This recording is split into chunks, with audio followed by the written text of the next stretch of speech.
விளையாடிட்டே இருக்கணும். அந்த புது புது வீடியோ கேம்ஸ்லாம் எக்ஸ்ப்ளோர் பண்ணணும். நைட் சாப்பிட்டு தூங்கிடணும். என் ரூம் அப்படியே அழகா டெக்கரேட் பண்ணணும். பார்க்கவே கலர் கலரா இருக்கணும். வீடியோ கேம் விளையாடும் போது இங்க நான் ஒருத்தனை போட்டு அட்டாக் பண்ணிட்டு இருந்தேன்னா அங்க அதுக்கு ஏற்ற மாதிரி கலர்லாம் மாறணுங்கிற மாதிரி எனக்கு ஒரு மிகப்பெரிய கனவு இருக்குது. பட் அதுல 1% கூட எனக்கு நினைவாகலைங்கிறது வேற. சென்னை சூப்பர் கிங்ஸ் பெங்களூர், அதுக்காக நம்ம ஹலோ எஃப்எம்ல உங்களுக்காக இன்னும் கொஞ்ச நேரத்துல சொல்லி அடியும் காத்துட்டு இருக்கு.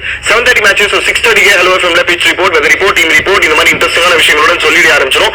04444669999 இந்த நம்பருக்கு கால் பண்ணி கிரிக்கெட் சம்பந்தப்பட்ட கேள்விகளுக்கு கரெக்டான பதில் சொல்லி கரெக்டான ஸ்கோர் அனலைஸ் பண்ணீங்கன்னா சொல்லி அடியில சூப்பரா நீங்களும் வின் பண்ண முடியும். So miss பண்றாதீங்க. இன்னைக்கு ஈவினிங் 6:30 நம்ம ஹலோ எஃப்எம்ல சொல்லி